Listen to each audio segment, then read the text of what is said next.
Doe. Gravando novamente, voltamos. Como é que é a fase aí, Rodrigo? Voltamos. Voltaremos. Voltaremos, tá certo. Bom, vamos iniciar nossa conversa de hoje. Nós temos, ao longo das nossas conversas, temos salientado muito a questão do porquê, né? Nós estamos na Umbanda, especificamente na Umbanda de Caritas, e especificamente estudando e aprofundando o percurso Felicidade e Cura, né? E é importante a gente ter em perspectiva, né? Talvez nós temos uma condição bastante privilegiada nesta vida, neste momento, em poder estar tendo acesso a esse conhecimento, né? A esta prática pura, né? Iluminada, e nós bebendo direto da fonte, né? Através do Pai Benedito e do Tata Lobo, que trouxe essa teologia para nós. Então, como diriam os budistas, né? Temos méritos, né? Muitos méritos por estar nesse momento com saúde. Inclusive, não adianta a gente ter o conhecimento, ter a teologia e não dispormos de saúde, né, e de condições propícias para colocar em prática todo esse conhecimento. E esse percurso, né, que a gente chama percurso Felicidade e Cura, por que é um percurso? Né? Porque é um caminho que nós estamos nos propondo a trilhar, né? E esse caminho, o que importa para nós nesse momento é justamente colocar em marcha, né? Avançar nessa, vamos dizer, nesse caminho, efetivamente, que está posto, né? E com o objetivo de buscar a felicidade e, consequentemente, a cura. E ao longo desse caminho, né, é importante frisar que a teologia ela nos traz indicadores, né, nos traz referenciais para que a gente possa, à medida em que a gente vai colocando em prática toda essa teologia, a gente possa ir evidenciando, né, a sua validade, a sua veracidade. Nós não devemos simplesmente aceitar essa teologia, aceitar esse conhecimento simplesmente porque está sendo dito dessa forma, né? É essencial que todos coloquem em prática, tenham as suas evidências e concluam por si próprio, né? Tudo isso que a gente está dizendo aqui, tudo isso que a gente está dizendo com relação a essa preciosidade que nós temos na mão, né? Ela só vai se tornar uma preciosidade efetivamente quando nós dermos o devido valor. E para dar o devido valor, a gente tem que experimentar, tem que fazer sentido para nós. E vamos dizer que, conforme a gente já falou, né, o objetivo desse percurso é a felicidade e a cura das nossas enfermidades pontuais, causais, e quem sabe, ao longo de várias vidas nesta prática, a gente consiga efetivamente a cura consciencial. A teologia, então, ela nos traz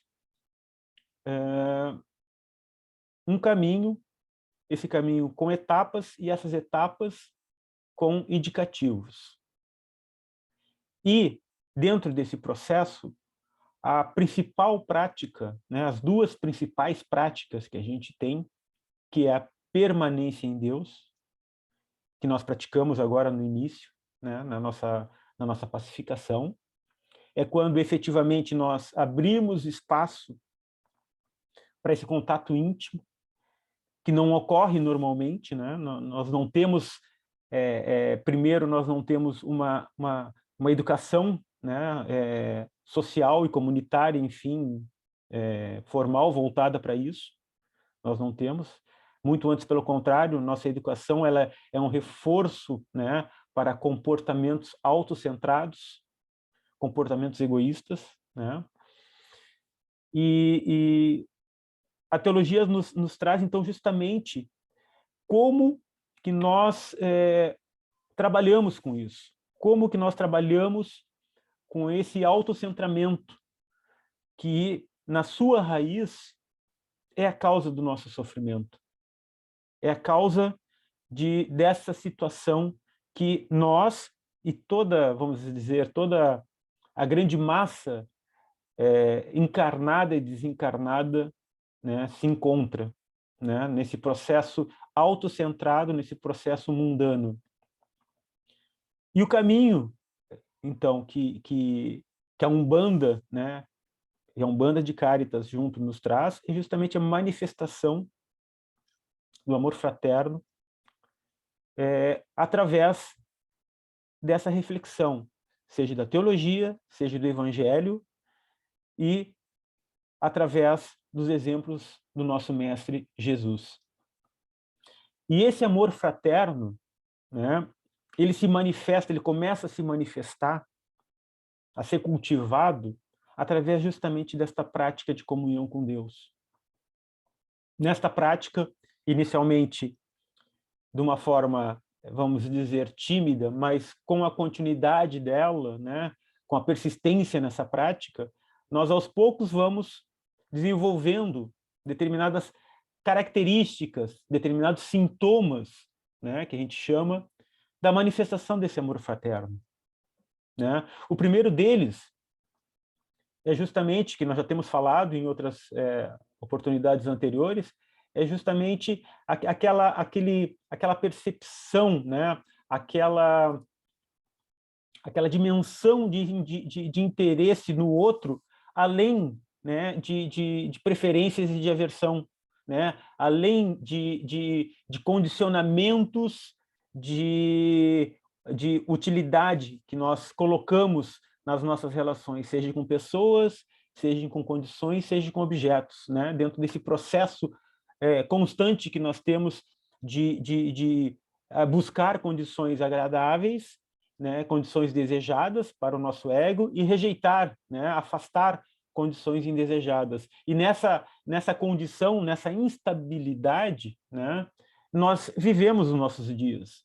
E justamente a partir dessa prática, então, de permanência em Deus, naturalmente, e contato com essa onipresença e onisciência, nós começamos a perceber, né? Nós começamos a nos relacionar de uma forma além dessas preferências, dessas aversões, né? Conforme a gente falou, né? É uma dimensão, né? De contato, né? de olhar, né? Para os irmãos, para as condições, né? Além desses referenciais que a gente tem. Isto é amor, né? Junto com esse amor, junto com esse fluxo, né? Nós temos também, vem junto, né? Não está separado, nós separamos de uma forma didática para a gente poder entender melhor, mas não está separado, né? Vem junto a questão da humildade, né? E essa humildade não é no sentido de se colocar como inferior, é justamente ao contrário, é buscando essa equanimidade que existe em todos nós, porque todos nós somos feitos da mesma essência, né? Somos todos iguais na nossa raiz, na nossa essência, né? Então, essa humildade, na realidade, é essa percepção, esse olhar sem inferioridade e sem superioridade em relação aos nossos irmãos. E junto com isso, né, também não separado, mas de uma forma didática, vem a questão da fraternidade, né, que é esse olhar para o outro, essa comoção com o sofrimento e a aspiração junto, né, com que esse sofrimento cesse, né? Então, esse amor, essa humildade e essa fraternidade, juntos elas formam o que a gente chama de amor fraterno. Nós falamos também que, a partir dessa continuidade, né, nós temos a questão da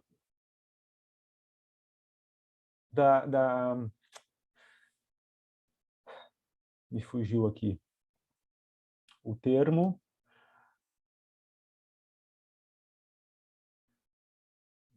da majestade, da transcendência, desculpa, da transcendência, né, em relação a esses referenciais, né, no momento em que nós estamos manifestando e praticando esse amor fraterno, nós nos tornamos livres desses referenciais e transcendemos, né, de uma maneira, vamos dizer assim, objetiva, né, e tranquila, né, esse vai e vem de apego e aversão.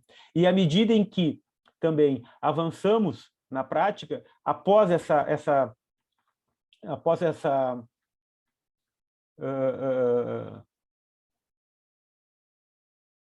situação, nós temos, consequentemente, a majestade, né? Que a majestade é justamente a condição quando nós nos libertamos do efeito de causalidade.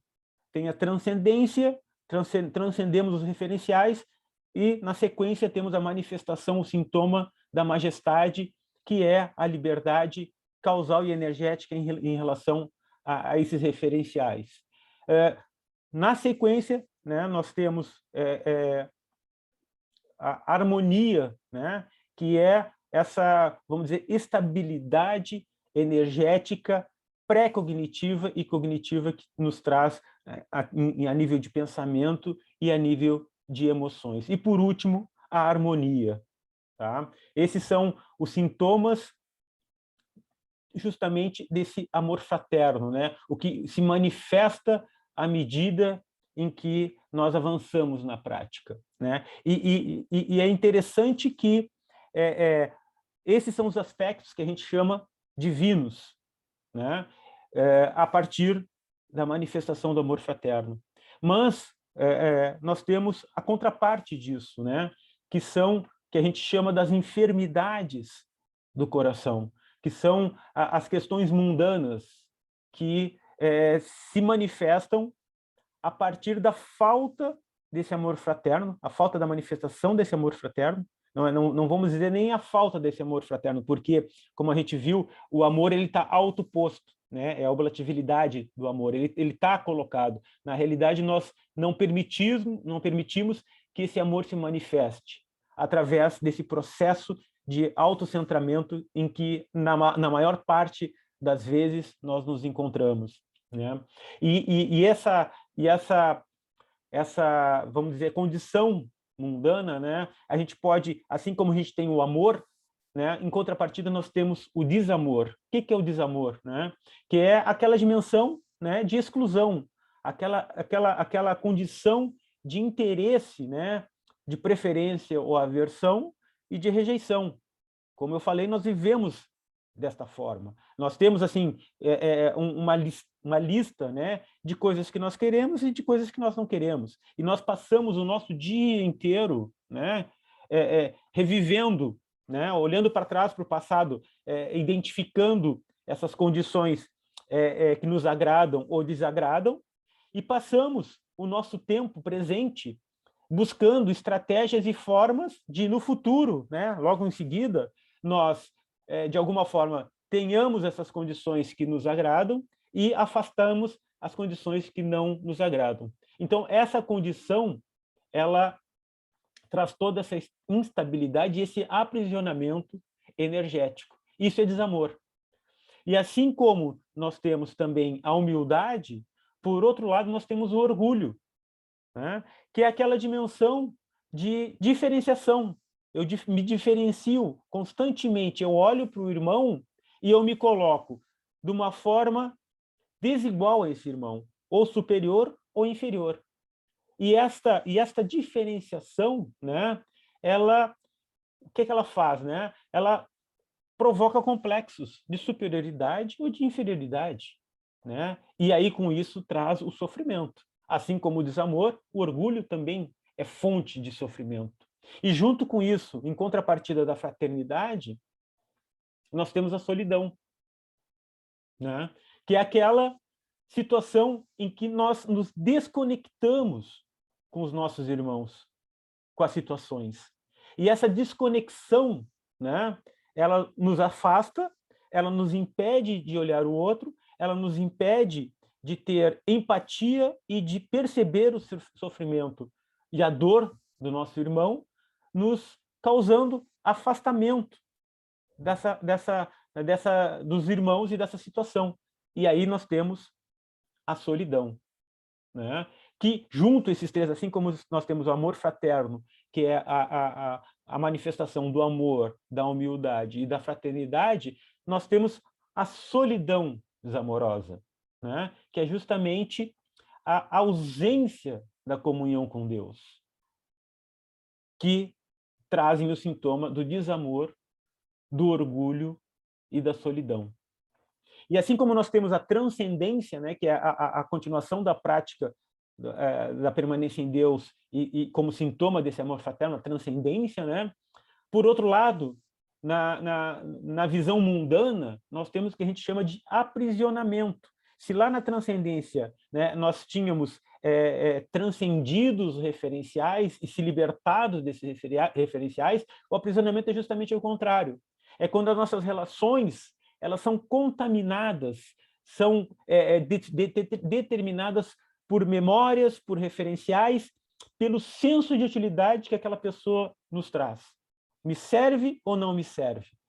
Né? E esse princípio rege, então, as nossas relações. E a partir desse aprisionamento, que é o oposto à transcendência, né, nós temos a instabilidade, que é o oposto à majestade, que é justamente esta situação de estarmos reféns às circunstâncias que se apresentam, né?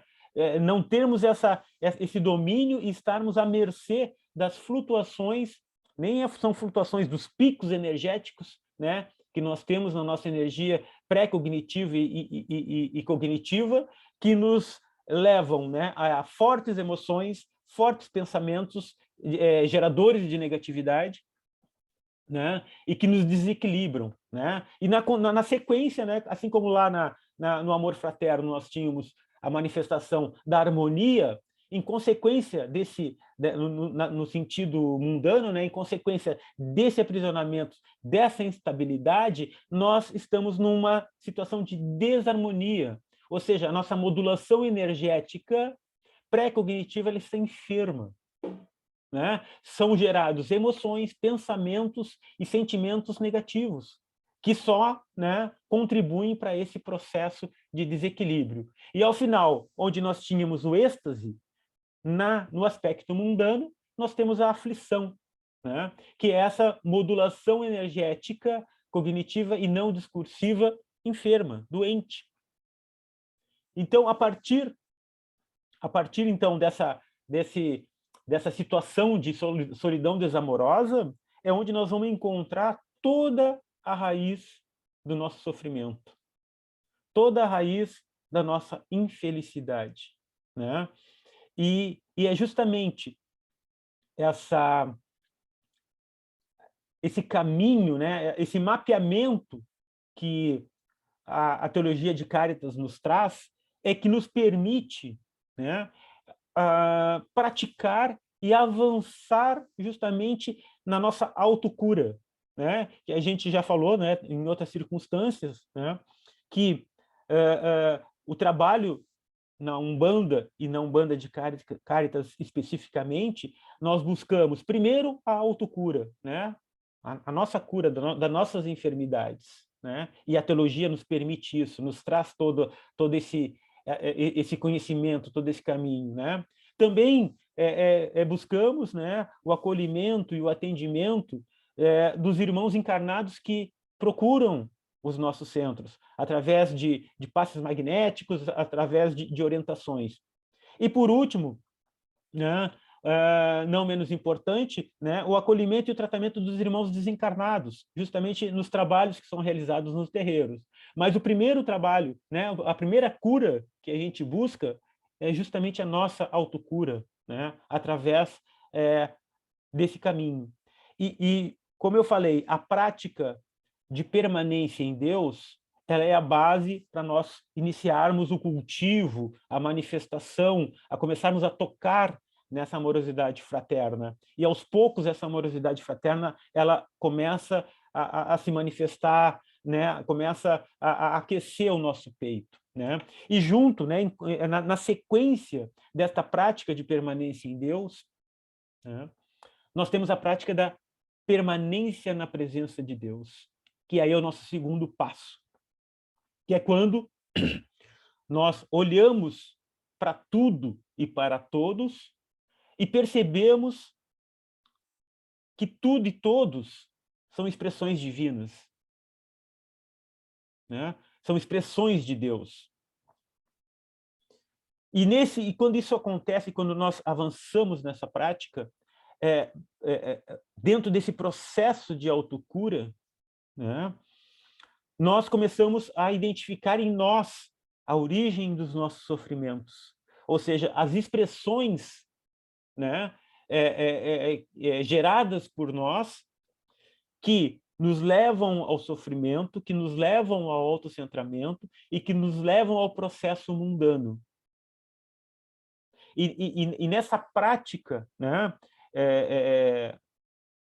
de permanência na presença de Deus, né, ela pode ser feita tanto, né, no processo formal de prática, né, quando nós sentamos durante o dia em alguma ocasião, que em algum momento que melhor nos convém, né, onde nós sentamos, relaxamos e avançamos na prática, mas também a prática formal, na realidade, ela é um treinamento para que a gente estenda essa condição para a prática informal que nós chamamos, que são todos os outros momentos durante o nosso dia a dia, seja no trabalho, seja com a família, seja em qualquer situação, né? E nesse processo, né, de permanência na presença de Deus, tem, né, uma prática muito específica, né, que é quando nós, em prática formal ou informal, mas normalmente numa prática formal, nós entramos na permanência em Deus, talvez ali 20, 30 minutos, o suficiente para nós termos esse contato, o suficiente para que o fluxo de expressões mentais e emocionais e de memórias ele cesse, né? Ele entre em níveis muito baixos, onde a gente começa a ter uma maior conexão, começa a tocar de uma forma mais efetiva nesse fluxo de vida, nessa onipresença e nessa onisciência, né? E aí nós migramos para a prática de permanência na presença de Deus. E é justamente esse o ponto. Nesse momento, o que nós fazemos, né? Nós trazemos a nossa mente, nosso quadro mental, uma expressão. Que expressão é essa que nós trazemos, né? Por exemplo, um irmão no qual nós temos problemas de relacionamento, que nos incomoda, ou que nós temos aversão, né?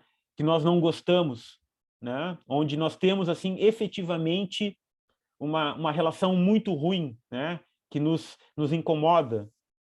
E é justamente no momento que nós trazemos essa expressão para nossa mente, e nós olhamos esse irmão como uma expressão divina, e trazemos esse irmão para o nosso coração, né?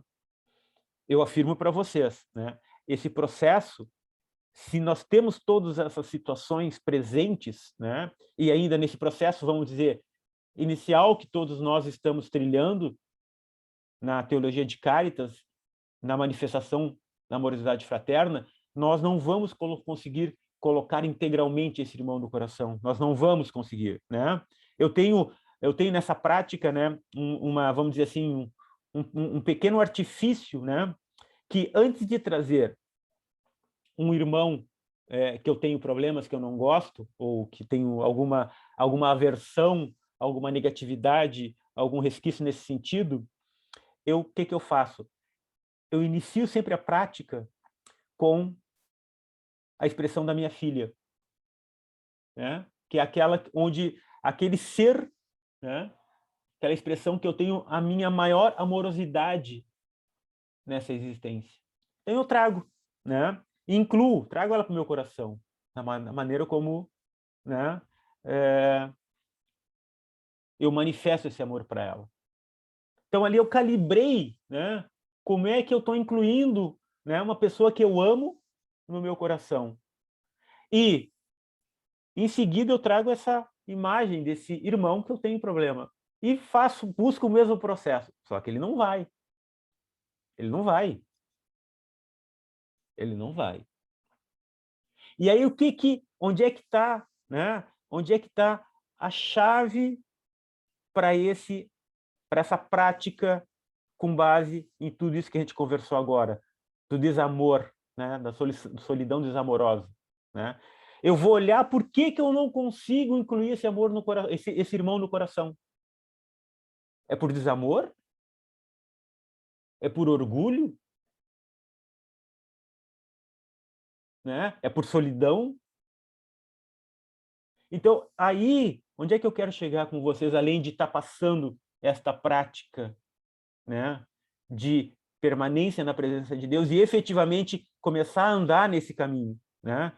Eu quero mostrar que a teologia, ela nos traz justamente esses referenciais para que a gente possa ir avaliando e gradativamente ir avançando na manifestação desse amor fraterno. À medida em que eu trago esse irmão que eu tenho problema e eu não consigo colocar ele no coração, justamente eu inicio um processo de introspecção, de análise interna. Por que eu não consigo fazer isso? É orgulho? Por que eu tenho esse sentimento de superioridade ou inferioridade com esse irmão? Por que eu me relaciono com esse irmão de uma forma de interesse, na base do interesse? Onde é que está? Por que eu não consigo olhar para esse irmão efetivamente e olhar para o sofrimento dele e aspirar que esse sofrimento cesse? Aí, efetivamente, a gente começa na análise íntima e no caminhar em cima desse caminho, desse percurso. É através desse processo. Esse processo que eu estou passando para vocês, ele foi objeto de um dos retiros que nós tivemos lá no santuário com o Tata Lobo. Esta prática, ela não está nos livros, ela não está nas teologias, não está escrito, né? Esta prática, ela foi passada como diziam os antigos, de lábios a ouvidos. Nós temos toda a contextualização da permanência em Deus, da permanência na presença de Deus, de todos esses sintomas. Mas como é que nós efetivamente colocamos isso em prática para iniciar efetivamente o trabalho de autocura nossa? E avançar mais rapidamente. Porque nós podemos efetivamente sentar e ficar em permanência, e aos poucos e cultivando, né, essa amorosidade fraterna. Mas o que fazemos com isso? Né?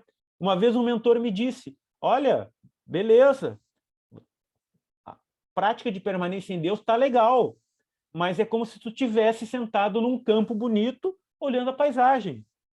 Né? Agora tu tem que levantar e começar a caminhar, começar a avançar.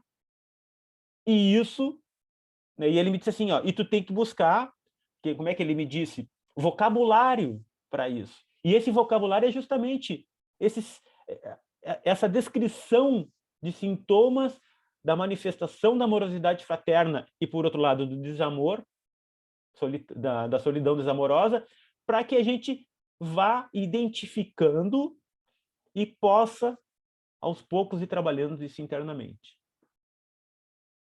Essa é, né, não vamos ser assim tão taxativos. Essa é uma das principais práticas da nossa teologia.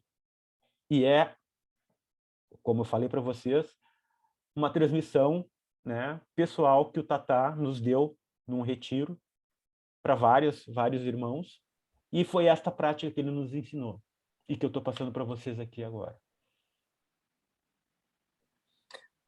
Bueno, o que eu tinha para transmitir hoje era isso.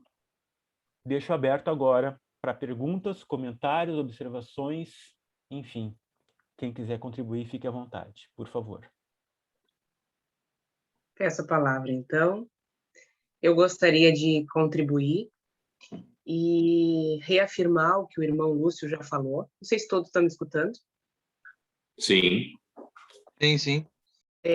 A teologia de Cáritas, como o irmão já falou no começo, e eu gostaria de reafirmar, porque esse é um ponto muito importante, ela tem que ser praticada. Ela tem muita teoria, ela tem muito material escrito, mas ele nada vale se nós não colocarmos ele em prática. Eu pontuo em 2 aspectos principais. O primeiro, né, o que nos confere esse percurso de felicidade e cura? Maturidade espiritual. É o primeiro e talvez o mais importante. Porque enquanto formos crianças espirituais, né, imbuídas de um conhecimento restrito, ainda vamos esbarrar muitas vezes nos mesmos obstáculos. Bater com o pezinho ou com a cabeça na mesma pedra. E o segundo aspecto que eu pontuo, e também acho de suma importância evidenciar nesse momento, é a inteligência emocional. Maturidade espiritual e inteligência emocional são 2 aspectos muito importantes que a Percurso Felicidade e Cura nos confere, desde que, né, como o irmão Lúcio falou hoje, nos tesouros do coração, transcendência, majestade, harmonia e êxtase, sem esbarrar na transcendência. Eu tenho os tesouros do coração. E, em contrapartida, se eu não coloco esse conteúdo em prática, eu tenho avareza no coração, infortúnio, literalmente. E eu deixo registrado aqui esse comentário para os irmãos que estão presentes hoje e que provavelmente, né, se tudo permitir e se Deus quiser, como a gente comunga com essa expressão, venham a muitos encontros, mas também, né, aos irmãos que vão chegar depois e que vão ter acesso a esse vídeo. E é muito importante que nós tenhamos todos esses registros, porque isso serve de substrato para a nossa vida. Então, é aquilo que o irmão Lúcio falou, entre os tesouros do coração, e, naturalmente, o esbarrar na transcendência. Quando, pela contraparte, no outro polo dela, a gente simplesmente congela um ser humano no que ele é, sem ter a capacidade de permitir que ele seja e se manifeste e floresça da forma em que ele mesmo se propuser a ser. Inteligência emocional é olhar a vida de forma fluídica, dando capacidade não só para nós, mas para os outros florescerem também. Como é importante a prática não só da teoria, mas a prática do terreiro, né? Não se tornar só um avarento com conhecimento, mas sim um sábio, né? Uma pessoa, um praticante com sabedoria. Uma prática de terreiro que fizemos lá nas Charqueadas, com o Tata e o Pai Benedito, como o irmão Lúcio muito bem fala, bebemos direto dessa fonte cristalina. Eu cheguei perto de Pai Benedito e ele me disse a seguinte frase: filha, uma casa onde tem contemplação e estudo tem conflito. E no momento que ele me disse isso, eu buguei. Isso vem muito a calhar neste momento agora, em que há um fluxo de pessoas entrando para o grupo de estudo e um fluxo de pessoas saindo do grupo de estudo.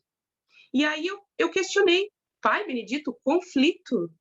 Quando tem estudo e contemplação tem conflito? Não seria nesse momento em que a gente ganha sapiência e resgata a paz? E ele disse, não, tem conflito. Porque quando a gente mexe em algo que está ali anestesiado, e a gente naturalmente perde esse poder anestésico, dói. Mexer em algo que está parado, dentro do coração ou no consciencial, uma vida causal, dói. Então, quando a gente começa a praticar a teologia de Caritas, que é uma das muitas teologias em que a Umbanda acessa, naturalmente vai doer.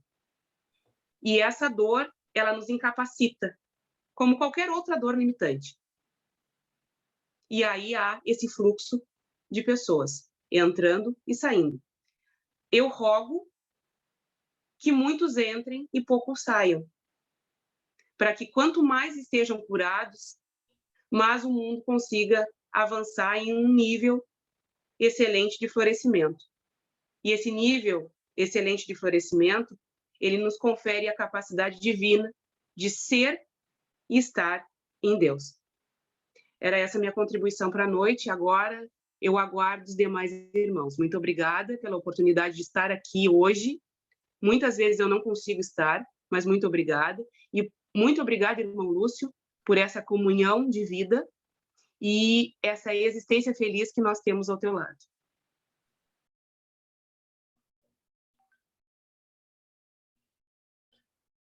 Obrigado, irmã, pelas contribuições. Mais alguém gostaria de falar, de contribuir, de perguntar, de sugerir?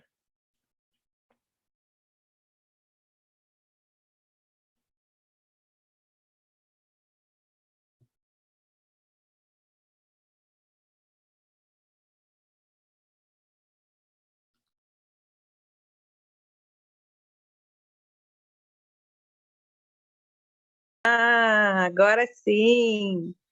Te liberei! Estão me ouvindo? Agora sim, estamos te ouvindo. Ah, tá. Peraí, deixa eu fechar aqui a porta.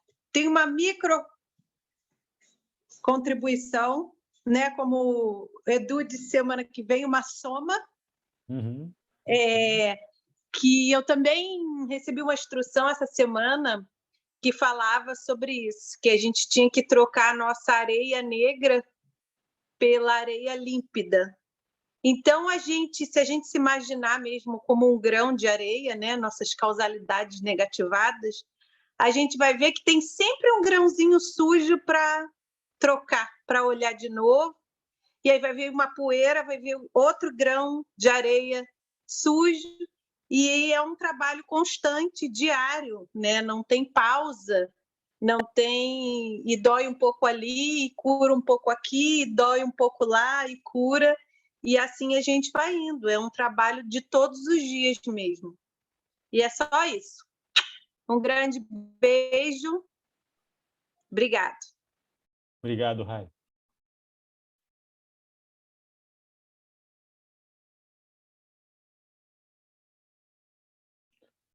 Mais alguém gostaria de contribuir?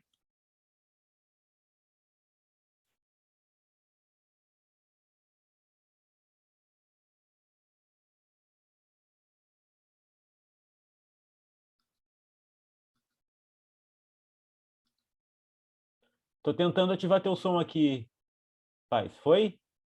Não, eu estou falando. Oi. Eu Ah, estou falando pelos outros aqui, o Diego e o Rodrigo, eles se manifestaram dizendo que não conseguem falar. Diego, vamos ver aqui. Eu liberei o som de todo mundo, mas vamos lá. Diego, o Rodrigo também eu tinha liberado.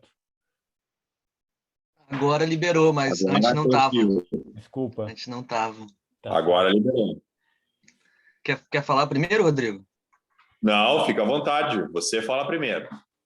Tá bom. Não, eu só queria, na verdade, agradecer pela acolhida. Na verdade, o Tiago tem sido um grande mentor. Acho, não sei, depois ele poderia falar e tudo, porque eu estou num processo, enfim, muito único ainda. Acho que não é o momento de falar, mas as palavras do Lúcio me tocaram, principalmente porque essa semana eu acabei uma novena de São Bento com a minha família. Eu sou de, enfim, origem católica, e o São Bento ele deu um grande testemunho de como encontrar-se com Deus, né? Ele diz que encontrar com Deus é oração e trabalho. Ou seja, para mim as palavras do Lúcio fizeram bastante sentido nisso, que não é apenas a oração, é o trabalho, que quer dizer, na verdade, isso, né? Encontrar os irmãos, encontrar as dificuldades, né? Ele foi justamente, a vida dele foi dedicada ao estudo do Evangelho, mas também de muita ação, de muita caridade, de muita devoção aos outros, aos irmãos. Então, eu acho que fica as palavras do Lúcio que foram precisamente nisso, né? Nessa minha novena que acabou essa semana, e foi muito importante para a minha família, porque a gente estava num momento muito conturbado.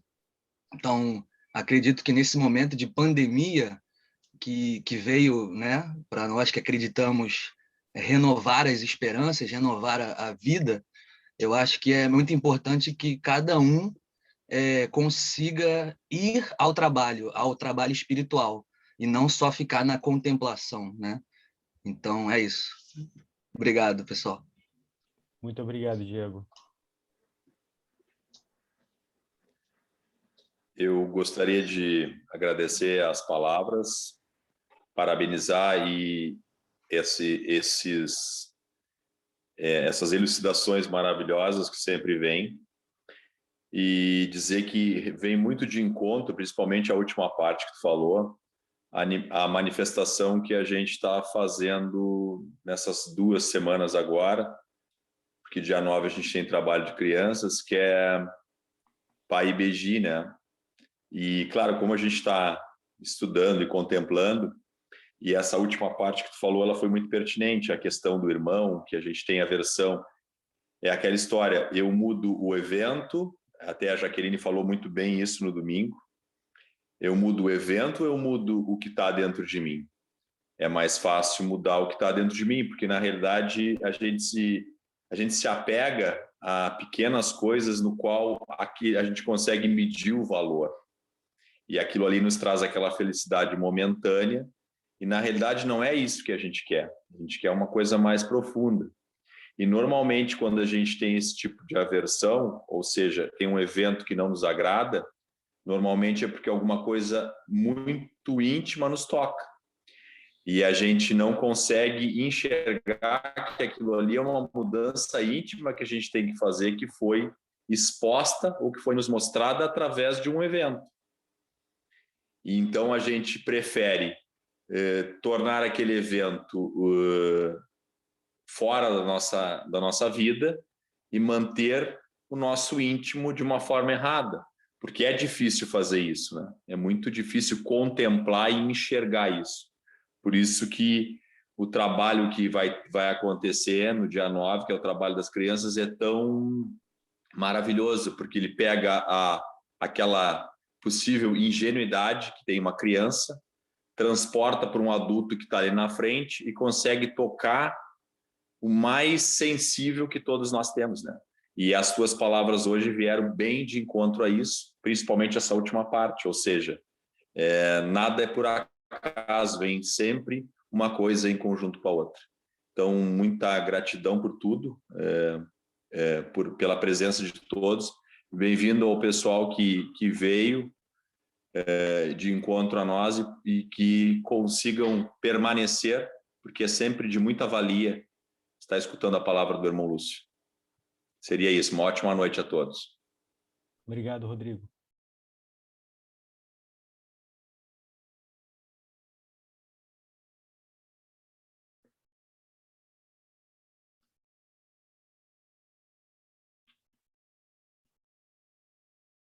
Mais alguém gostaria?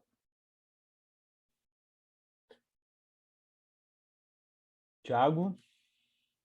Vamos ver se eu te libero aqui o microfone. Oi.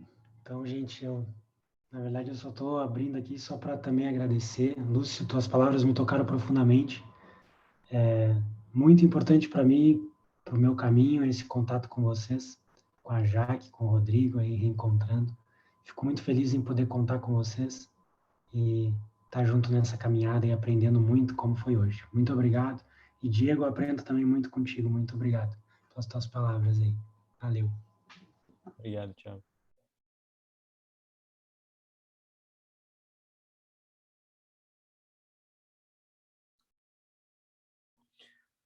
Ok, irmãos. Então, acho que para o dia de hoje aprofundamos bastante, conversamos bastante, trocamos experiências, o que é muito válido, muito importante, e vamos em frente, né, que é o que nós estamos nos propondo aqui, tá bem? Vamos fazer aqui, então, a nossa prece de encerramento e até a próxima semana. Pai nosso que estais nos céus, santificado seja o vosso nome. Venha a nós o vosso reino. Seja feita a vossa vontade, assim na terra como nos céus. Pão nosso de cada dia nos dai hoje. Perdoai as nossas ofensas, assim como nós perdoamos a quem nos tem ofendido. E não nos deixeis cair em tentação, mas livrai-nos do mal. Amém. Em nome do Pai, do Filho, do Espírito Santo. Amém. Muito boa noite a todos e a todas. Nos vemos quarta-feira que vem. Um beijo no coração em todos.